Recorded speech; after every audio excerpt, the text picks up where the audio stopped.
Guten Morgen from Germany and happy Pride Month. My name is Brandon. I am an ITA alumni from Seattle, Washington, and I'm going to be showing you guys how I live and work in Berlin, Germany. So I am originally from Seattle, Washington, and then I graduated from university in Los Angeles, and then right after I graduated, I got my TEFL certification online through ITA, and then in December, when it ended, I moved straight to Germany to start this great adventure. I have been living in Berlin for about 6 months now. However, the visa process actually took me around 3 or 4 months to complete and to actually get the visa. So I haven't been able to work since the last 2 months, mostly because of the coronavirus pandemic closed the visa office, or the Ausländerbehörde, and I had to submit my visa application online, so that actually took a little longer than I hoped for. It is about 10 a.m. here in Berlin, Germany. I do work from 3 to 8:30 p.m. today. My boyfriend is visiting me though, so we're going to grab a brunch coffee, have a coffee date at one of my favorite cafes here in Berlin. But before that, I'll finish getting ready and show you my apartment before I leave. Before I show you around my apartment, I wanted to preface 2 things. My boyfriend does not live with me. I do live alone, technically, and also everything in this apartment, all the furniture, except for a couple decorations, was included in the apartment. It came with the apartment. So this is the entrance to my apartment. You walk up, and this is my apartment door. You enter, and this is it. This is the entry tiny hallway. Immediately to your right is the bathroom. It's a perfectly sized bathroom, I think. And then you go this way, and then it's the kitchen and my boyfriend. Everything was included. Again, I got plants. They're dying, but that's okay. This is the kitchen, basically. All the dishes were included as well. I think I got really lucky with that.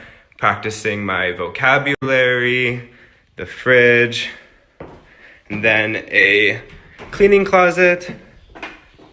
Pretty standard, I think.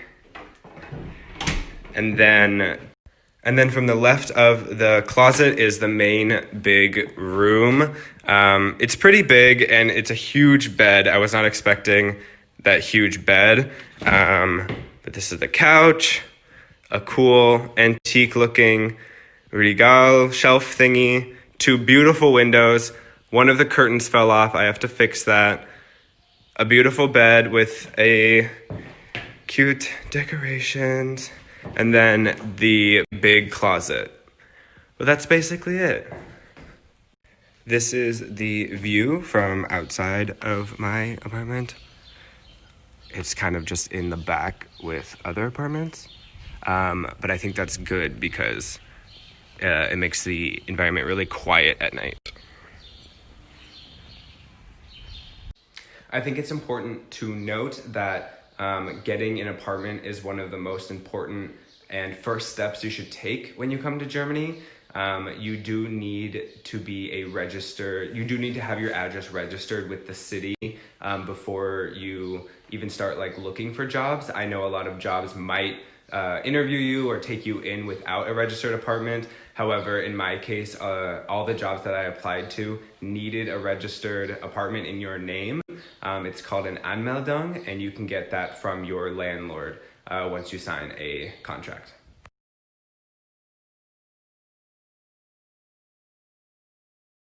Two quick things before I head out for the day and work a little bit later. Regarding the living situation, I chose to live alone. I knew that going into apartment hunting, but you can definitely find flat shares, shared apartments with other expats or Germans themselves, or expats from all over the world. If you want your rent to be a lot cheaper, I do have friends that live in flat shares and only pay around 250 euros a month.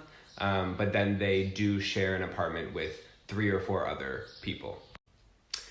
And regarding healthcare, healthcare is required for your visa application, and the whole process of getting healthcare can be very daunting. There's a lot of things that I didn't understand.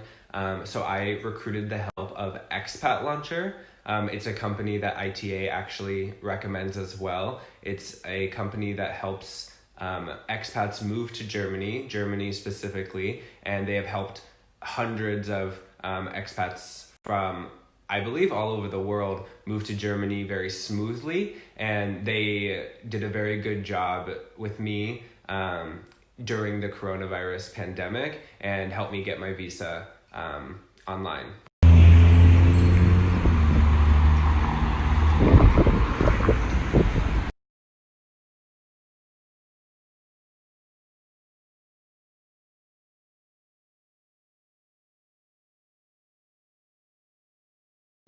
So I currently work for 2 schools right now, Helen Duran and online with VIP Kid.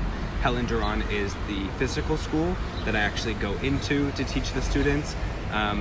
Once you get a Helen Duran teaching, with Helen Duran you need a Helen Duran certificate, and once you get the Helen Duran teaching certificate, you can technically work at any Helen Duran school in Europe. So if you move to the Czech Republic, or if you move to France, or if you move to a country with a Helen Duran school, you can be able to teach there.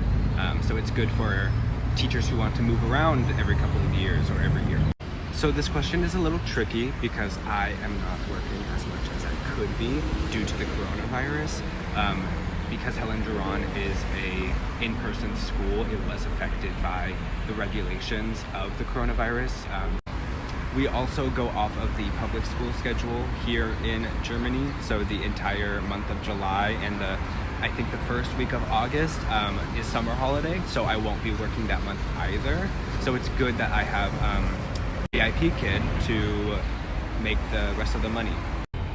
But to answer the question, I roughly make around 900 euros from the physical school itself, and then I try to accumulate a 1,300 euro total with VIP Kid for the entire month. But I am planning and would love to work more after the summer holidays, so I have more money to save.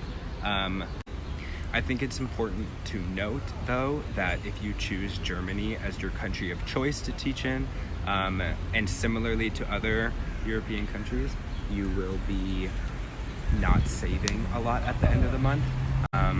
Personally, and from other expat teachers here, Germany is one of those countries where you kind of make ends meet here. You have to pay rent by yourself, you have to pay fees by yourself. You have to pay rent here, you have to pay fees, you have to pay healthcare by yourself, whereas in other countries, the school that accepts you might pay for housing, pay for your housing, and deal with the fees and deal with healthcare.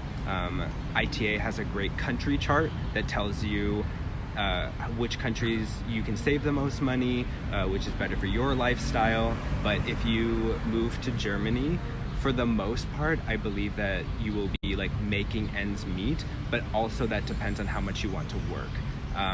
Again, I'm not working a full-time schedule right now because it's just not possible with the current situation, but after the summer holidays, I do plan to.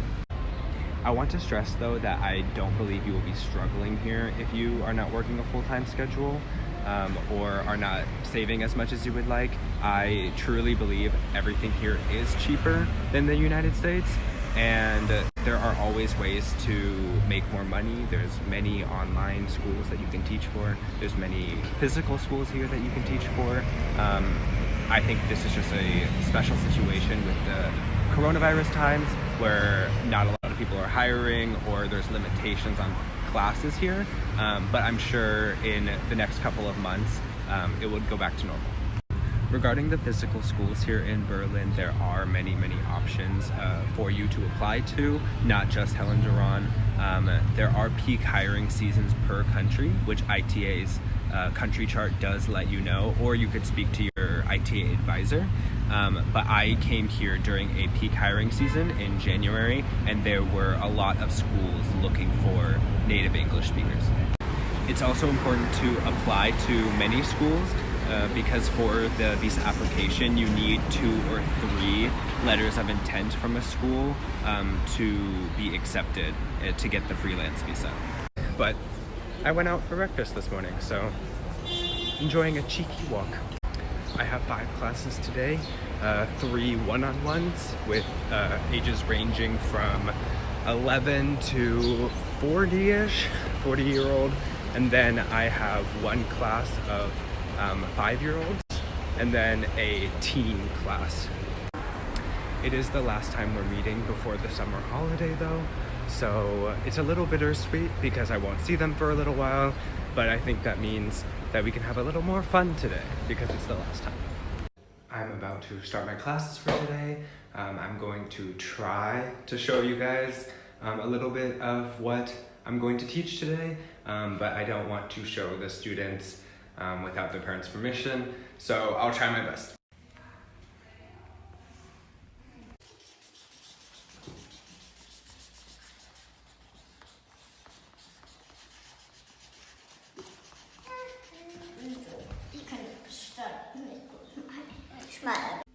My second to last class did not show up.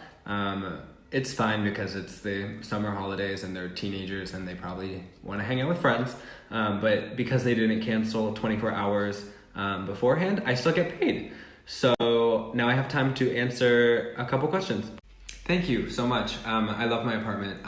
I found my apartment on this website called Immobilien Scout. It is basically like an eBay or like a Craigslist for apartments. But you need to be careful because there are a lot of scammers on. There are a lot of scammers on there who try to get your information before you see the apartment or anything. So don't give information out until you get to the apartment itself. But Immobilien Scout, WG gesucht. WG stands for Wohnungen, which is apartment. And then there's actually an eBay called eBay Kleinanzeigen. I'll put it all right here. But those are the main 3 that most Berliners use to find an apartment. And it took like a month to find my apartment, but definitely keep looking, and I'm sure you can find the best price and area that you want to live in.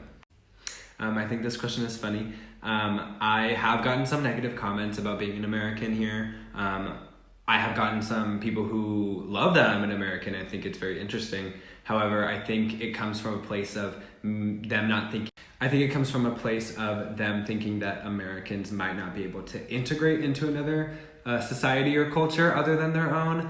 But Berlin does a great job with accepting expats from all over the world. I have made friends from Portugal, from the UK, from Peru, from Sweden, from Mexico, from Italy. There are hundreds of different languages spoken here, and it's actually a joke here that English is used more than German, which actually leads into my next question. This question. Mein Deutsch ist nicht sehr gut.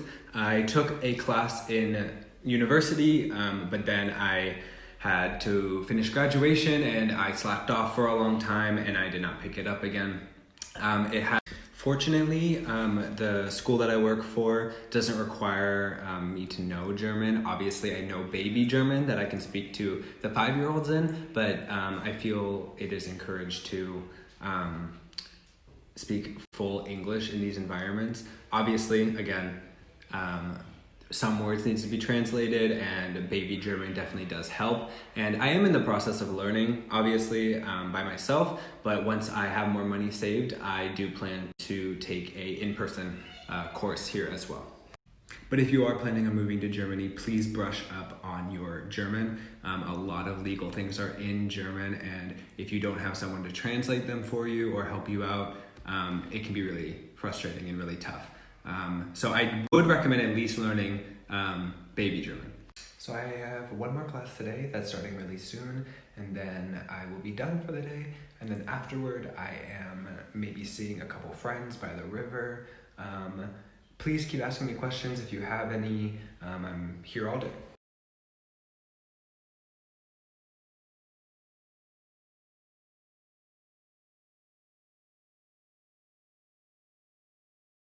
For the most part, just doing what I did tonight, meeting up with friends at a park or a lake with a couple of drinks, sodas, snacks, and just talking and vibing. It's free, almost free. I think this varies from school to school. I think that many schools might prefer one, but I did apply to some where the basic qualification was just a TEFL certification. I do believe so. I have had coworkers from many countries in South America, one from Croatia, and a new one actually from Iran. So I don't think you need to have English as your first language. So yes, I do have visible tattoos, and I might be lucky, but my school, they don't really care about them, honestly. I do have a laurel wreath here, and then a colored dog right here. If anything, the little kids actually like my tattoos, and they actually talk about the dog a lot, and it's easy vocabulary for them. Dog. I live in the neighborhood of Wedding, or Wedding. It's kind of in the north of Berlin, but you can get pretty much anywhere in Berlin in 30, 35, 40 minutes by the public transportation. I think that's one of the best parts about Berlin, in my opinion, is that it does not take long at all to get to a different neighborhood. So there's plenty of things to do, and you will never get bored. And it's all new every time. I think that's it for today. It's getting pretty late here. Thank you so much if you stuck around this entire time. If you have any other questions, or if I didn't get to your question, or if I didn't answer it the way you would have liked, please contact me. Yeah, please contact me if you have any other questions for me or anything you would like to know. Happy Pride Month. Please look out for each other. Please look out for our queer brothers and sisters, our POC queer brothers and sisters, more specifically. And if you're thinking about taking an ITA class to get your TEFL certification, I highly recommend it. It's an adventure of a lifetime. And I don't think you will regret it one bit. So thank you so much, ITA, and have a good night. Tschüss!